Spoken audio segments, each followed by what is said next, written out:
Sometimes in life you see something and you just can imagine what it could be. And Suzy, tell us the story on the root. Well, we found this really cool sycamore root in the river. It was in a log jam and I just had to have it. I just could see the possibilities, so thinking maybe a coffee table. Okay, and that's what we're going to make today, and 2 other amazing mixed medium tables today. So join us on the American Woodshop. The American Woodshop with Scott Phillips is brought to you by Woodcraft, since 1928, providing traditional and modern woodworking tools and supplies to generations of craftsmen. Woodcraft, helping you make wood work. Pro Tools, for tool pros.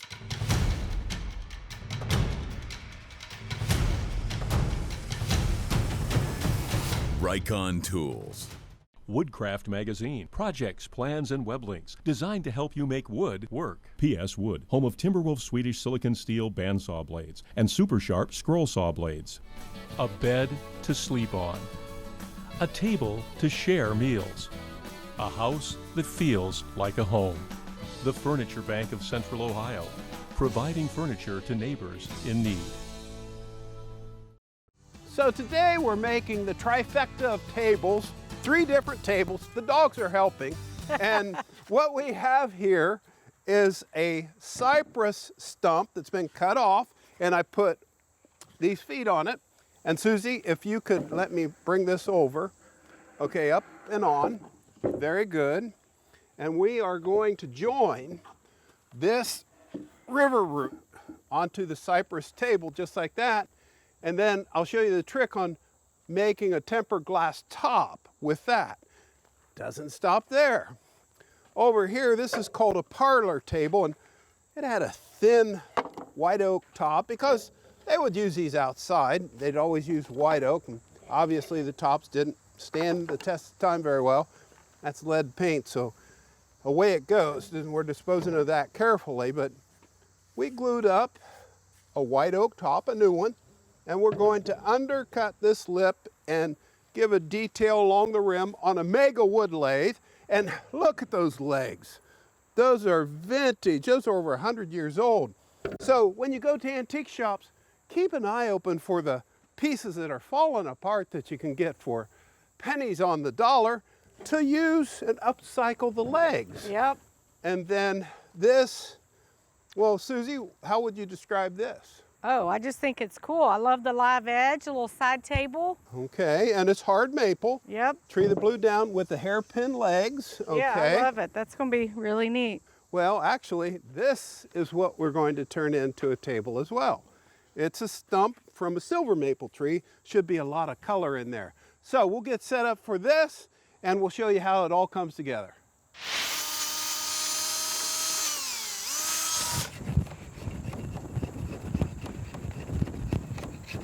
Boy, that's come a long way, Suzy. Yeah, it really is. Now, so what tools have you used to detail this root? Oh, a bunch, but sanders. I've got this little detailer with a little flap wheel. It's good to get in the tight spots.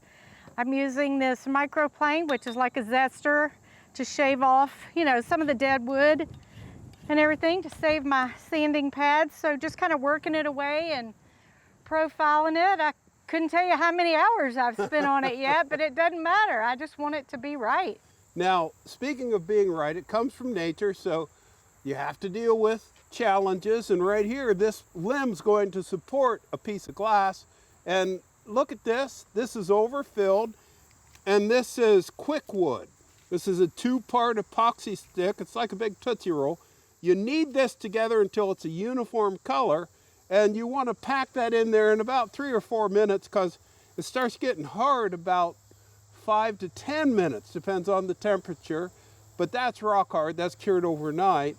And I used it over here on this piece as well, right in here. Now let's say you don't have a ton of money. This sanding disc that you put onto a Velcro pad, and that's foam back, that's on your drill.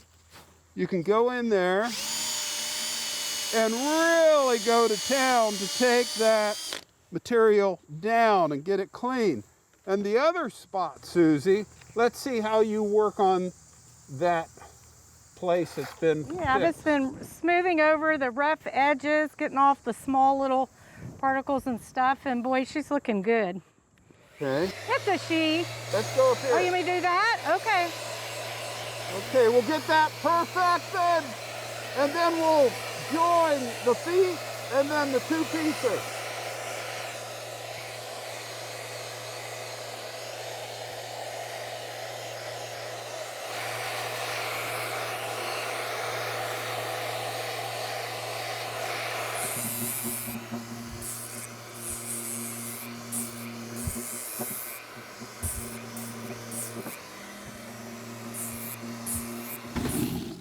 Are you ready? I'm ready. Let's do it. Okay, so to marry the cypress base to the sycamore root, we've already done the test drive, and now we're bringing the long one in. That's going to be adjustable. Okay, I got this brace, so. You better have it braced, because I don't want to be a dead man walking. That's right. Okay, so Do you need hold me it. Yep. And now I need to change out drivers for these different structural fasteners, as they're called. These are heavy duty steel. And so hold that until I get this started. And the moment it? of truth. Yes, I believe I do. I believe that's exactly where we want it. Okay. Okay, and then 3 more, and then we'll set it up and make minor adjustments. And earlier, these 4 feet were glued, then screwed to the base. Yep. Okay. That's good right there. And now one more. Okay. I can fasten it down, and then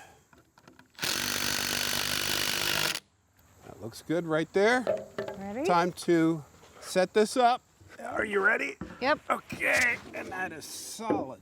There we go. Okay, so now How about that? the next trick is to set this on a level surface, and then we use a level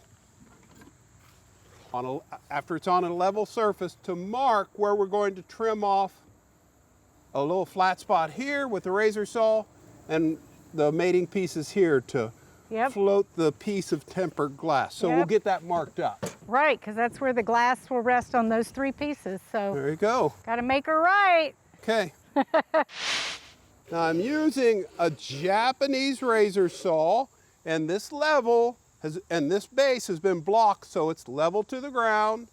And then that means that all 4 points of contact there, here, and these 2 places are also marked to be level. Now I need to trim that one off. And get it right. Measure twice, cut once. Yes, ma'am. Okay, so I'm bringing it right on over here. And you want your fingers out of the way, because you can see this razor saw melts through the wood It does. faster than you can ever imagine. That's good, like that. All right. Okay, and the moment of truth. Suzy, let's bring the glass up. This All right. is 3/8" recycled tempered glass. Okay. Ready? Okay, yeah.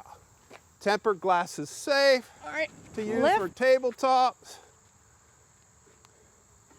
And the front limb is designed to just hold it Rest out right gracefully. there. I think we need to swing it that way just a little bit. And I wanna voila! let go. All right, it's time for the finish. I think she's ready. I can't wait to see what it looks like on the sycamore and on the cypress base. I'm using a water-based finish. I want to get the brush charged up, but I don't want a lot of drips and all that. Just take my time.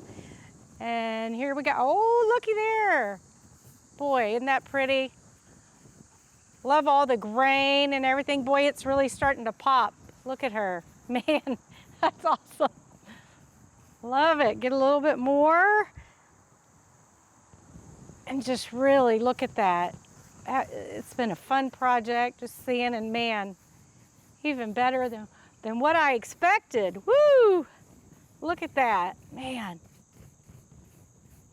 And I love using water-based finishes. You don't have to worry about all the noxious fumes. Man, and working outside is always a plus. Make sure you have your gloves. Let's get this charged up again. Let's get to the base. Love this bald cypress. That is just pretty, and boy, some beautiful rings in there. Look at that golden color. And that's all from the wood, because this is a clear base coat. Man, look at that. I love it. I wonder what Scott's doing. Let's go see what he's up to.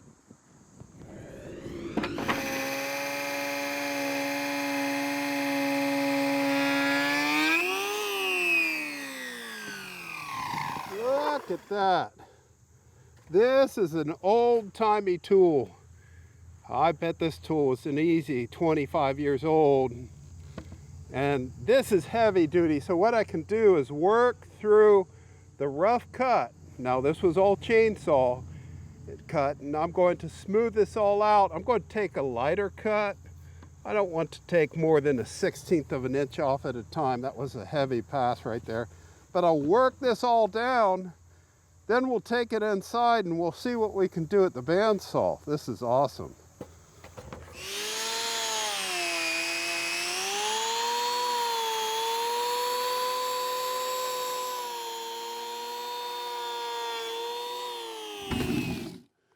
All right, now we're back inside, and wait until you see that beautiful top. And I'm using iron-on edge banding right here, and what you do is trim it off after you iron it on to plywood. This is 3/4 inch plywood. And watch what we're gonna do on the bottom of the plain down workpiece. I have this all marked, so I just bring it up to my witness lines. And now what I can do, because the bottom is irregular, it's not perfect, I'm using this as a flat, like a jig, that will stay there when we put the legs on this table. And so I locate this banded plywood on the bottom of the slab, so when the three turned legs go through this into that, it all makes it strong. And let's take a look at the other side. Right there, like that. Man, that's beautiful. But look at the heart right here. That's the heart of the tree. And see how it's cracking all over the place? We have to get rid of that to make this stable so it doesn't crack up. And we'll do that at the bandsaw. We have 3 jobs at the bandsaw. Let's get to it. This slab is 6 inches thick back here, tapers down to 5 inches. And I'm going to use these beautiful hard maple turned legs in order to make all of this come together. Now we'll show you some metal legs as well. That's an option. And the other thing is we need to make this turning square an octagonal, and we'll do that with a rip fence, and we'll cut that circle round out of oak for the wrought iron legs. So let's get the hearing protection on and dust collection, and we'll make that cut using a 3/4 inch blade. That column needs to be locked in place.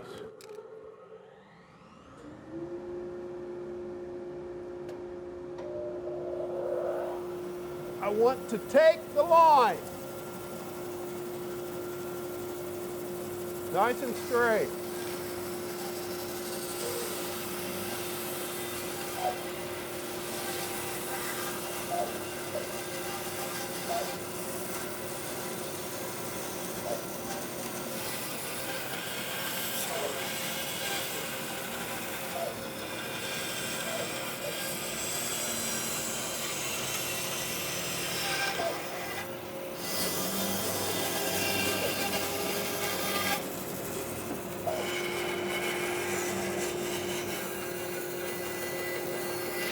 This is called a billet, okay? When you take a turning square and get it ready to turn. And that's ready. But on the lathe now, I'm using a faceplate and a jam chuck on this white oak top for the wire frame. And so we'll turn the top first, and then we'll turn the leg. You have to make sure you have clearance. That looks good. And I'm using a bowl gouge to work this round, undercut the back edge, and add a detail here. So we'll bring that up to speed now. I have this set at 260. Big turnings, you take it nice and slow. So you lay the chisel on the tool rest, bring it up until you touch the wood, hold the chisel in place, and you could tell I didn't quite get it perfectly round at the bandsaw because you can hear it hitting and missing. So as I turn this round and make it smooth, you'll hear a very fluid, there we go, we're close to round right there. You have to take light cuts, and you do not want to jam the chisel into that wood. So I'll work this round with this bull gouge first, and then undercut the back side slightly.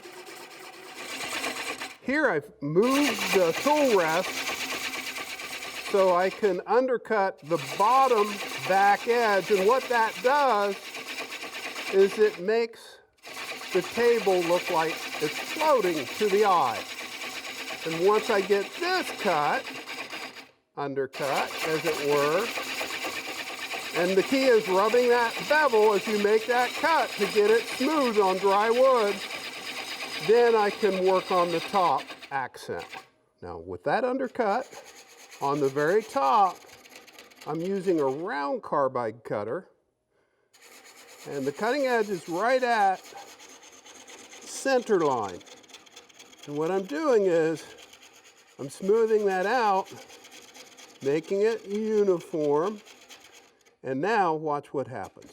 It goes straight in with a nice light cut, and look at that.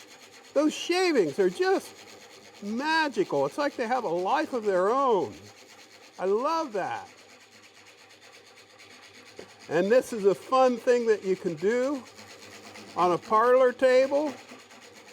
Just take it in nice and deep, like that. Ooh, it's so much fun. You can get carried away. Okay, and then I'll just do a little bit of sanding on this, but I'm going to get set up to turn the leg now. That's where we use the drive spur and the live ball bearing center. Both sides of this faceplate turning, and that faceplate mounted right on there, and this drive spur now goes into that number 2 Morris taper for the leg spindle, but look at that right there. That's just uplifting, that's beautiful, and that's solid white oak right there. So now you go, but the leg's too long. The leg's 33 inches long, and see I have the drive spur malleted in so it will fit right on there, but we have to do this. We have to extend the bed so it will fit. So we'll take it right on out there, and this will go out to 40 inches. How cool is that? Now once we get it out far enough, we will lock it between the drive spur and the live ball bearing center. Then we'll rough this round with the roughing gouge. Now you have to do one thing. You have to lock the bed, and now I can unlock the ram and adjust the ram forward so that live ball bearing point is right on that center point right there that's been drilled. We want to make sure that tailstock's secure. So the drive spur is seated, and that's solid. You want to make sure of that, and you adjust the banjo up that holds the tool rest so the cutting edge of the chisel, in this case the 1¼ roughing gouge, is right at or slightly above center line. That looks really good. Everything's locked. Okay, that looks good. Let's turn it on. So what speed should I turn? Well, because this is well balanced, I'm going to take this up high. And that's what knocking those corners off does for you. So right now that's at 1,000 RPM. So I lay the roughing gouge on, I ease it in, and notice how I marry that handle to my hip. That's for stability.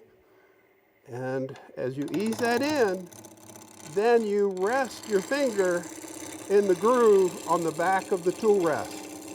At no time do you let your fingers get caught between the tool rest and the spinning workpiece. And this is a shearing cut, not a scraping cut. Scraping cut would have been going straight in. So This takes it down round very quickly. And what I'll do is repeat this process down the full length of the cylinder.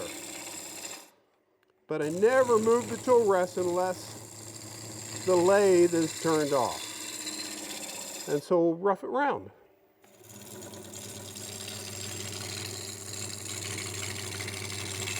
Now, I turn by eye a lot, and you can too. It's just something that takes practice. So we'll turn that off and let that come to a stop now. If you hold that workpiece, don't be doing it by the tool rest, okay? So now, I like the form, and you go, what are you talking about? Well, that's it. That's the diameter I want. I need a little bit of work right here, but to cut this tenon down here, that's 2.5 inches long. I just make a mark off of my other leg, so it's identical, and that's 1.25 inches in diameter. And to form that, what I do is I use not the round carbide cutter that you saw me use on the table. I'm going to use a square cutter, and I love this chisel because it's got 3 different shanks that you can put into it with different cutters and swap those out, and solid carbide right here. So with these, I want that cutting edge to be right at center line, okay, not higher. So it needs to go up just a hair. And let's make a cut so you can see what this does. And we'll size that tenon so that this wrench, 1.25 inches, fits on there. And once I get all this done, a little bit of sanding, and then we assemble the legs. It looks good right there. And where we're at is riding right at 1,000 RPM. Now watch this, going straight in. You can take it right on down. So much fun.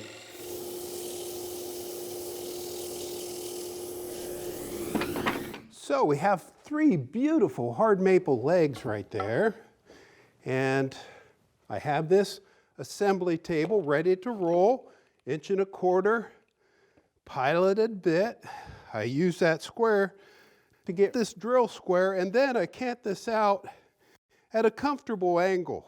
And the comfortable angle is between 7 and 9 degrees. I've done this enough to know what I want right there. And then I can mallet that home. So I'll take my time, I'll drill this about 2 inches down, okay, and bracing that drill to my body. So we'll take that on down, clearing out the chips as we go. Now let's do the test fit, see how that goes. I want that tiger maple leg that we just turned out, and let's see how that is.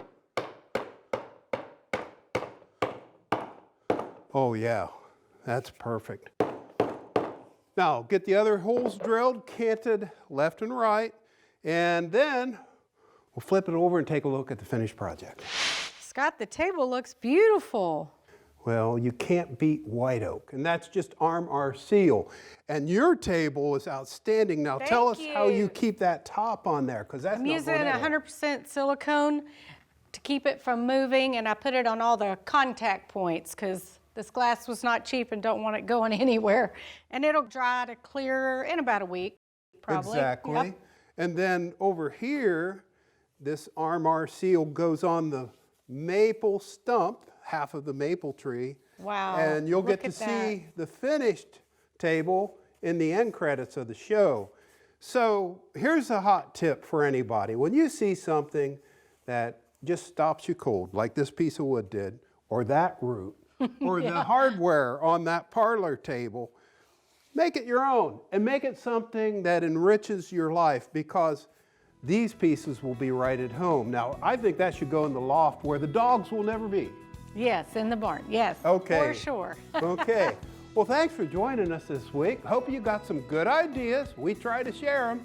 See you next week for folk art, right? Right. Okay. See ya. Thanks. See ya. Woodcraft since 1928, providing traditional and modern woodworking tools and supplies to generations of craftsmen. Woodcraft, helping you make wood work. Pro Tools. For tool pros.